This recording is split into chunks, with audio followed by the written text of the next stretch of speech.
Entrepreneur, social activist, mother.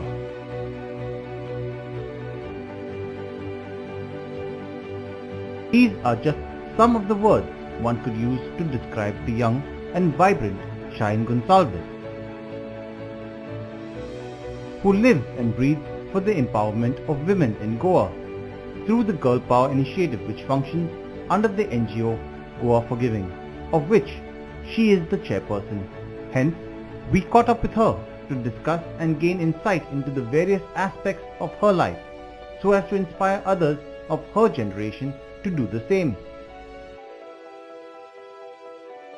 My name is Shaeen Gomes, and I basically come from a baker's family. It's my dad runs a family-owned business, and my mother is a government worker. She works for the tourism department, and I am currently working with this NGO Goa ForGiving, which does a lot of work in community-based work.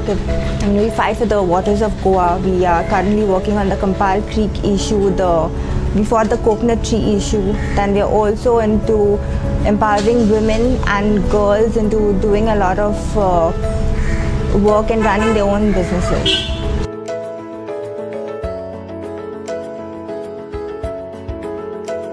So Girl Power is basically a concept that came about in around 2 years back, which actually was conceptualized by our founder Shaeen Gonsalves. So he was the one who actually came out with this idea of Girl Power, and Girl Power doesn't basically mean empowering just girls young girls. It also includes women who are married and who have children, who are who have talent but they don't really know what to do with it. The concept is basically to empower these women who want to do something but do not have an idea really what to do about. So we basically came out with this plan. We first of all we came out with a Facebook page wherein we started bringing out stories of various young girls and women who've done work in their own fields and who can be an inspiration to other girls as well. And later on, we also came up with this idea of bringing talented women out from their homes and coming out and training these women into doing something for themselves, basically self-empowering them into getting into businesses, into entrepreneurship. Also, we would like to get some help from the government into basically like schemes for women and make them aware of these schemes that are available. We also plan on starting a women's cooperative wherein we get all these talented women and get them together and help them to realize their talent. We have a lawyer called Jennifer Miranda who is directly into helping women. She does a lot. We have a young architect, Ria D'Souza. We have Tanya Shirodkar. She's a faculty at Don Bosco College. She also works with us. Ria is helping me into this shop that I just spoke about, the business that we are starting. So there are many women like this who are into occupation and they also would like to come forward. So our basic aim is to get all these women together and develop their skills as well. Proud to Be is another initiative that it's very close to my heart because coming from a baker's background, I know what it is for a girl especially to go through. People say that she's from a poder's family. I mean, poder is a derogatory word. So even if you call it a baker, it sounds nice. But when you say call someone a poder, it's like you call it in a derogatory way. So this is something that Proud to Be is a campaign that we are in the process of getting out, wherein we are urging men and women to come forward and be proud of your occupation. Like I started the hashtag Proud to Be Poder, where I'm very proud that I am that I come from a baker's family, but people don't really see it in that way. So this is something that from the Girl Power initiative is that's my personal contribution, wherein I would like to inspire men and women to come out and be proud of their occupation. It could be any traditional occupation. You can be proud of being a padikar, proud of being a nusekan, anything. You shouldn't be, shy about your occupation. It's something that you really need to be proud of. So this is one personal and very close concept to my heart, that I would really reach out to everyone to be proud of your occupations.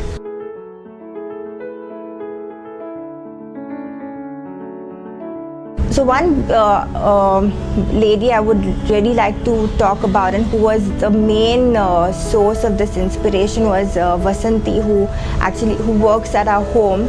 She basically helps us in our day-to-day work, and she cooks. So when she started with working with us, she just came in as a cook, and she would just cook for us, and her food was really good. So, and one day we just went, visited her home just to know a little more about her, what was her background, and what is basically that she does. So when we visited her house, she basically took us around her home and she showed us what she was into, and it really inspired us because she grows her own. They have a field wherein they grow their own paddy. They have their own organic farming patch where they grow their vegetables. They don't buy any vegetables from outside. So that story was really inspiring, and we thought, why not inspire other women also by telling her story. And that's what exactly we did at one of our seminars when we organized the Goenka Pond seminars 2 years back. We put it up on stage, and we asked her to share her experience and what inspired her to get into all this. So yeah, that's one story that really inspired us to take up this girl power. And like Vasanti, there are many other women also who have talent, but they are kind of lost, and they basically need someone to get to them and get them out of their homes and inspire them into doing things. So basically, we have a place in Fontainebleau, and we are soon going to be starting a business there. And the main idea is to give women this platform into, training them into getting into bakery, for example. I come from a baker's family, and I know how difficult it is to get laborers to work at your place. You really don't find laborers, and my dad really struggles to finding laborers to work. So we thought, why not, instead of depending on these laborers, why not get women out and train them into working, and they'll also enjoy it. I mean, it could be any occupation that they like. It could be tailoring, it could be anything that would also help them to earn their own living, not just sit and depend on their husband's income or something like that. It also gives them pride into what they do. Last year I traveled to Europe, and that was basically what inspired me into starting this. So I came across a lot of bread, a variety of bread which you don't really get in Goa, and that really struck this concept of why not. I mean, in Goa we have bakeries that just produce local breads like the pav, the poi and all that, but no one actually is getting into the variety of producing a variety of breads like the multi-grain breads and all that. So that was my idea and inspiration to take over my the bakery that we have and expand it basically into producing more of multi-grain breads and snacks and all those kind of things. So that was something that I would like to do in the future. And with this new shop that I'm starting, is also going to have a bakery unit wherein I'm going to be producing local bread, but it's going to have a twist wherein it's going to be served as snacks as well, with the local kafriel and shakuti and all those kind of things. So that's basically the idea for now.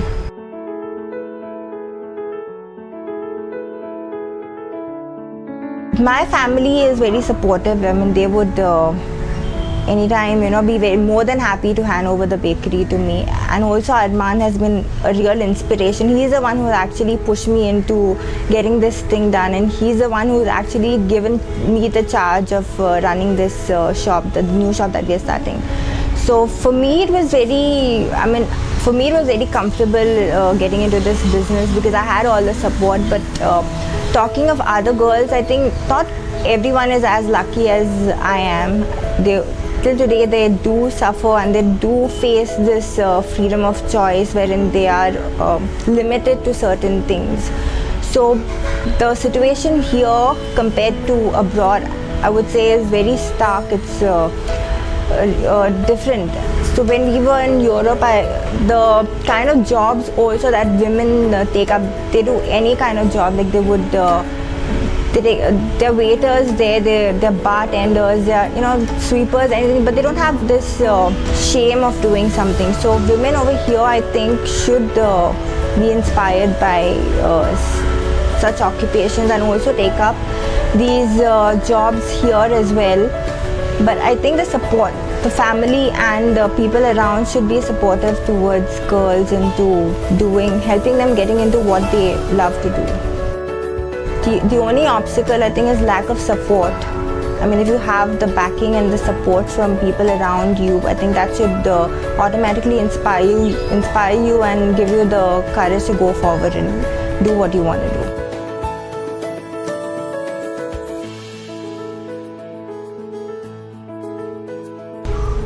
I think the qualities that you require, basically, you need to have the passion, first of all, to do what you're doing. So basically, when I started working with Goa ForGiving, I was just an employee and just doing my regular work. And today I am elevated to being the chairperson of Goa ForGiving. Sincerity would be one quality, I think. Reliability, I think he saw these qualities in me, and that's how I've been elevated to being the chairperson.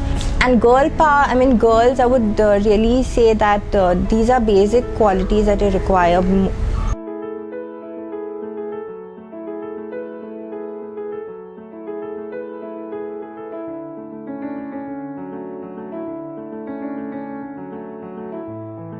So I've recently become a new mother, and so far motherhood has really been exciting. So my little boy Liam Matthias, he really keeps us on our toes, and he's the one who's dominating our lives right now. So it's for me, I'm a young mother, but still I think being a mother at such a young age, it's enjoyable, and it's I'm enjoying myself thoroughly. It's not that it's really hectic, but I'm also managing my work and enjoying motherhood at the same time.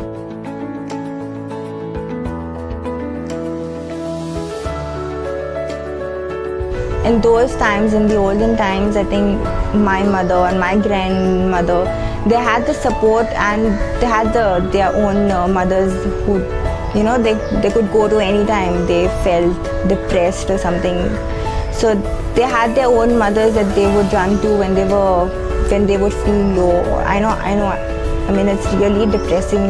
The first few days, at least, of motherhood. So I think the difference is that they had all the time in the world. They could just, if they felt depressed, they would just run to their parents. But today, I think my mother, for instance, is a working mother. So I don't have the same freedom to go and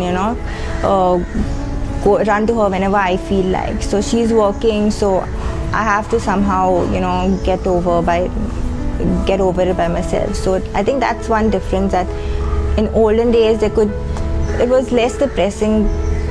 Consider that they had their family around them. So now it's a little more difficult because you're on your own. I think managing everything by yourself is something that you really need to do. I know it's really difficult, but then the way I manage it is that I have certain time for my child, and since it's just recent that I'm a mother and my child is very small, he gets up whenever he wants and he cries for milk. So So I need to rush. So in a way, I'm very lucky that my office is in my house. So for me, it works. My husband Armand also helps me in managing, because most of the times when I have any work to be done, he's the one who looks after him. So even the massaging of the baby, we do it ourselves. So we take turns with that also. He'll massage the baby one day, I'll massage him the next day. So yeah, we somehow manage it between ourselves, and the work also, I don't really take too much of stress about the work right now. So the way I manage it is, I take what I can right now.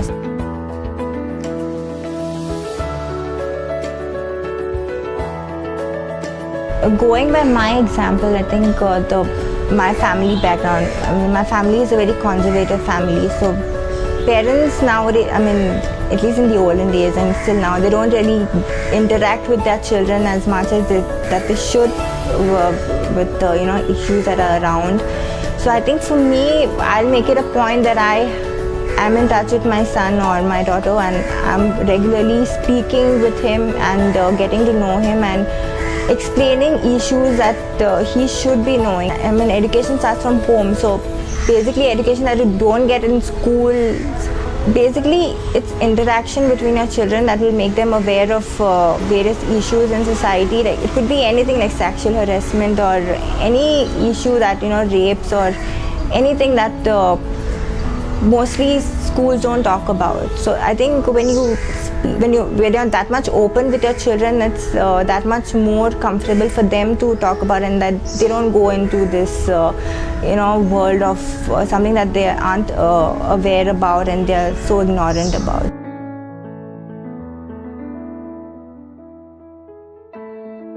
I think the barriers that women face is the freedom of choice. They don't get to do what they want to do, whether it's in education, whether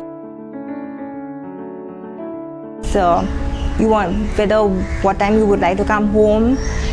I think those are the most common barriers that women face, and men have all the freedom to choose, and they're given all the time in the world to go out and have their own time and marry at whatever age, whereas women are always pressurized into getting married at a young age. By the time they're 27, 28, they are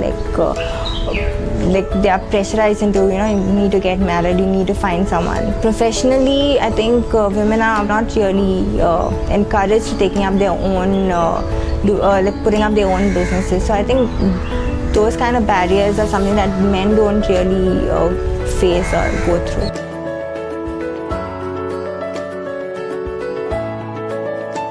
For me personally, I think Oprah Winfrey would be one of the women who've, really commendable what she's gone through and how she's come out of it and how she's lived her life, even though she's gone through so much in her childhood and while she grew up. And another one would be Malala Yousafzai, who's it's really commendable how she's fighting for girls' education, even though she's gone through what she's gone through, and the courage especially is what really inspires me.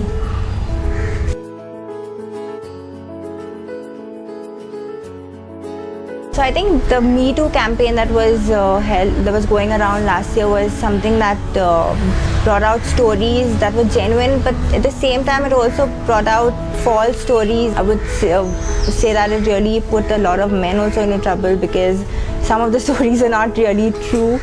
So I think the Me Too campaign was a little controversial, but at the same time it really inspired other women also to get out their stories and come out of their shells and speak out loud about what they've gone through. So that was something really nice that happened last year, and I think for the coming year what I would want is basically more women to be self-empowered by basically giving them more education, and I think financial support as well would do wonders. When you have a particular dream but you do not have the means to achieve that dream. So one of the means is financial support. So I think that is something I would really want women to get. So basically, awareness is something that we as an NGO work on. We continuously organize seminars, or we have on-ground events that happen. So that is something that should really happen. Like, we shouldn't be concentrating on just having one day as celebrating women, but women should be celebrated throughout the year by actually supporting her in any way that you can, in inspiring her to do things that she loves to do. Educational platforms will also work. So it's not about celebrating Women's Day just on one day. It's giving them an opportunity of voicing their opinions as well. We just talk about empowering women and we don't really do anything. So if you come out and do something for them, is something that would count. So I think just celebrating doesn't work. You need to actually get on ground and get to the root.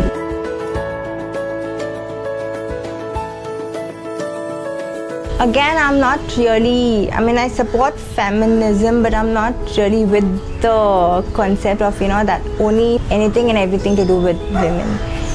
In a way, to a limit, it's fine, but I believe more in the concept of men and women working together. It's more of, equality than togetherness. I would really, say that men and women aren't equal, in the sense that there are a lot of things that men can do which a woman can't, and what women can do that a man can't. So you can't really call them equal. You can't say that a man and a woman are equal. Like, for instance, a man can't give birth to a child. Togetherness is something that really brings out a lot of achievement, and it would really make a woman's life really more happy and more prosperous if a woman and a man work together.